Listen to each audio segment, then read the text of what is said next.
the skills of the team on my farm just now, clipping my ewes. Every bursary or award has to go back to our founding principles of our charter. Is it advancing rural Scotland? Is it advancing the crafts of rural Scotland or the people of rural Scotland? And if it's doing that, then we are able to support it. Sheep shearers are absolutely essential to keep, especially on warm weeks like this, when we're recording today, to keep our sheep healthy and safe. The wool that they produce is a great sustainable product. And without investing in young sheep shearing talent, we won't have those people there to do a key job. So we invest in them by running the competition at the Royal Highland Show, but also making sure we financially support them and our farriers in the equestrian world to travel internationally to compete with the best. The shearing competition at the show is always a big draw for visitors. And indeed, when anyone sets up and does a demonstration of shearing at any of the local shows throughout Scotland, that too is a big draw. Shearing at the Highland Show also makes for a very busy day for the next person we're going to hear from. Geordie Dunn, a former director of the Highland Society, runs livestock haulage company Campbell's of Oxton. Each year it's his job to transport hundreds, sometimes thousands of sheep on and off the showground to be shorn for the competition. Ever since they had the World Champions, 2006, the late Jimmy Sharp was in charge of the shearing, and he come on to speak to us about bringing the sheep in, because I think they're over 3,000, and they preferred if they just had one contractor to do the job and they could control it better. So I've done it since then.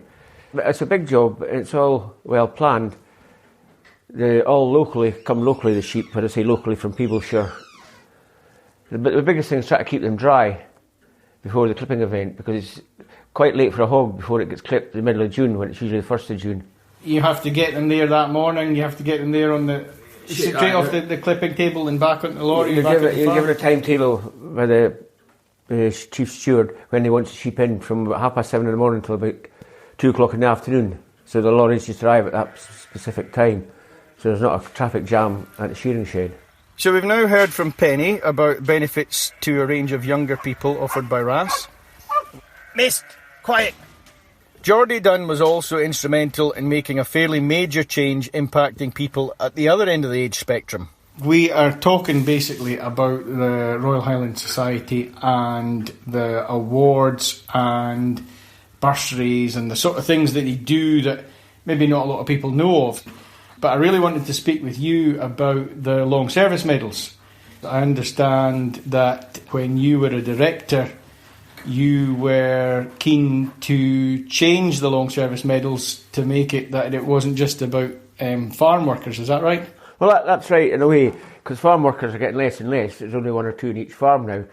And I just thought agricultural related industries, be it auctioneers, mechanical, and drivers, livestock. And I'm very fortunate, I've got a good staff, and one was at 40 years and one was at 30, and I've another one at 29. And we discussed it as directors at the show, and it came forward last year. So I put my 2 men forward, and they were accepted, and we had a presentation in February, just before lockdown, thankfully. And it's a good honour, because there's not many folk employed for over 30 years. No. And it stuck by them, and stuck by me. Yeah.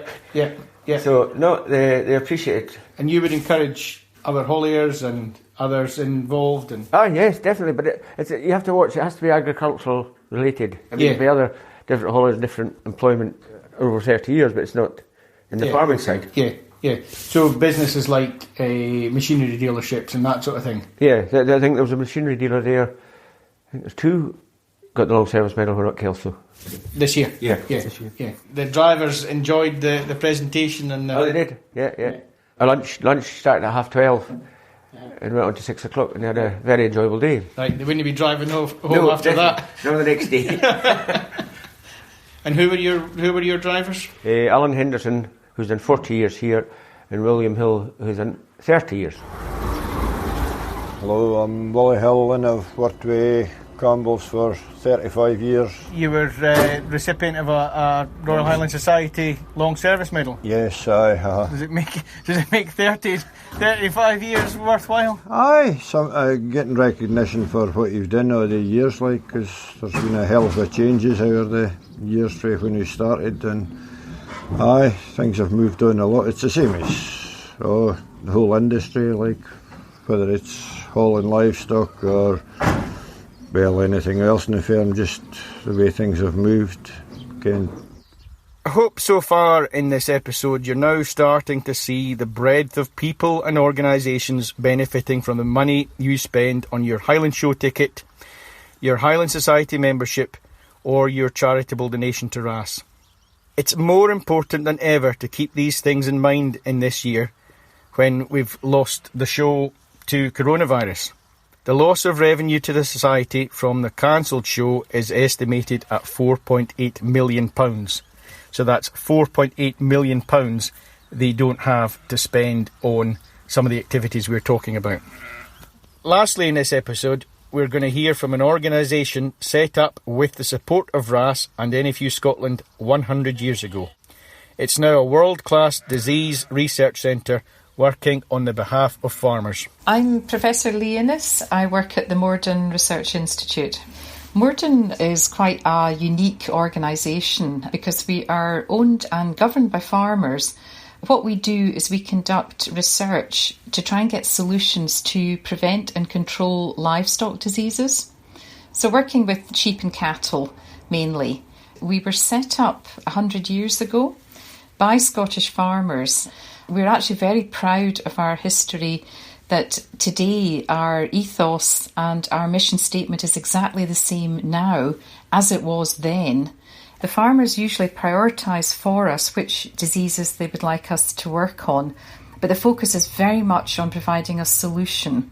So while many researchers perhaps at universities might be pursuing science for science sake, at Morden we're looking to pursue science and apply the most modern technologies to get a solution. So for example, at Morden we're very keen to develop vaccines because we think disease prevention is better than cure. And you're probably aware that there's a lot of controversy about using overuse of antimicrobials and medicines and drugs, etc. So we're very aware of that. So what we try to do is get a solution where you can avoid the disease or prevent the disease. And that can be knowledge through testing, whether it be monitoring parasites or testing for what causes abortion in sheep or cattle. You can have a much more targeted approach if you know what you're dealing with. So our strategy is to find out as much as we can about what causes the disease and how you diagnose it, how you tackle it. Not far different from what people are trying to do at the moment with COVID-19.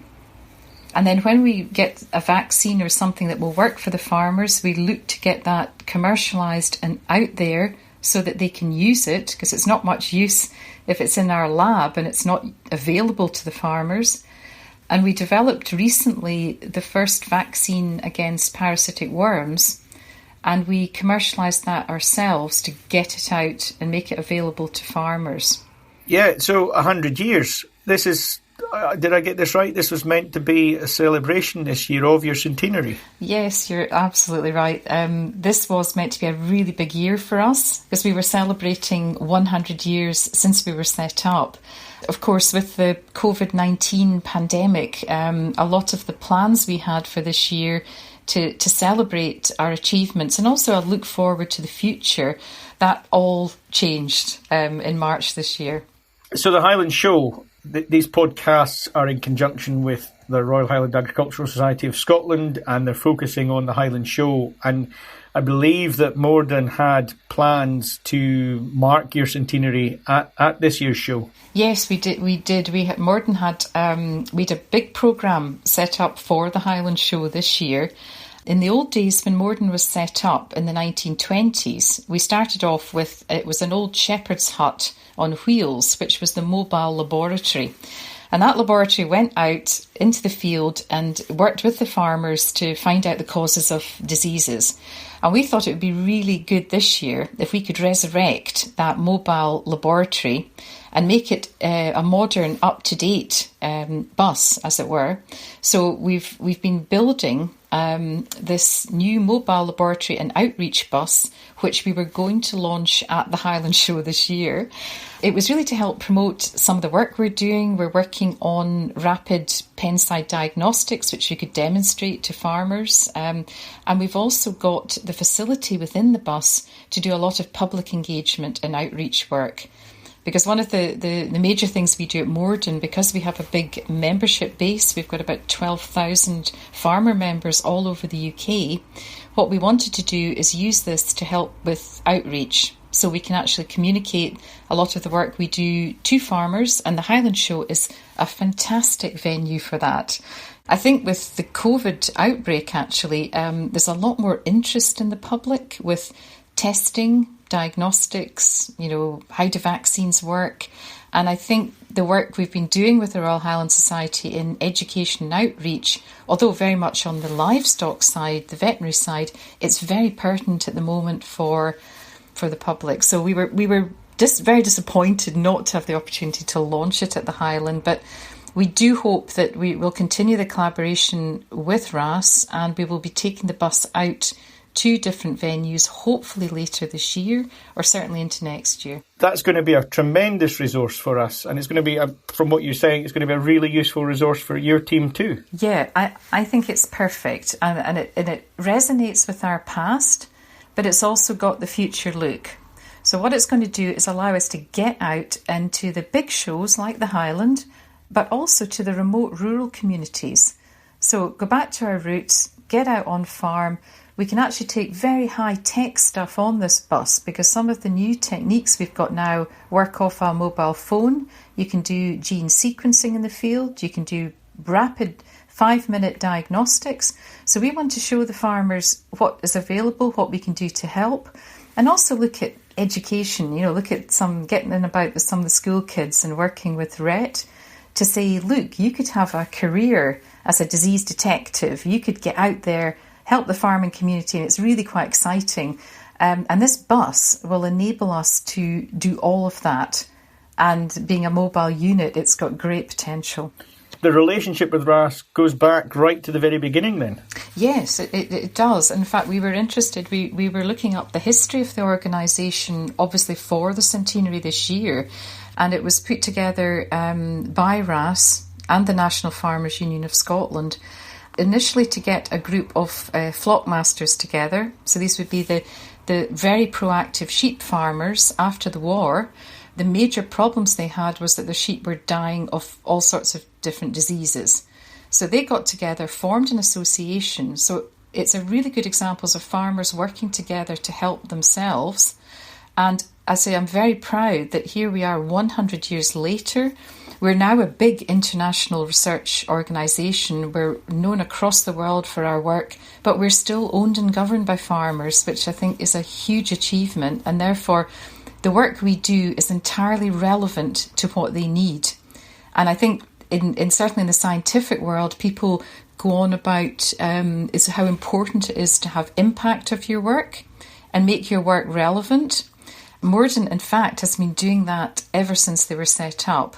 So in some ways, the foresight of the farmers all those years ago, working together with the Royal Highland Society, they've left us this fantastic legacy that we're very, very proud to uphold now and move forward working with RHASS to make sure that the research we do is useful and needed by the farmers. I was actually personally lucky enough to have an involvement with Morden, 3 years back now. I wanted to know more about a nematodirus in my lambs. There was a trial at Morden that I could get involved in. It was brilliant. A researcher from Morden came out. She took samples. She took poo samples from a batch of my lambs. More importantly, she showed me how to do that. The samples were taken away up to the lab and analysed. It was also checking for resistance to some of the wormers that are available. That, I think, was one of our PhD students, Lindsay Melville. That's right, Lindsay. She's been fantastic. And the other thing we're very keen to do at the Institute is to put as much emphasis on exchanging knowledge with the farmers. So we put as much emphasis on the communication of the science as doing the science. But behind all of that is our independence. So the farmers can hopefully trust the advice we give. It's backed up by science, but we have no vested interest in pushing a product at you. So I'm really pleased to hear that you have had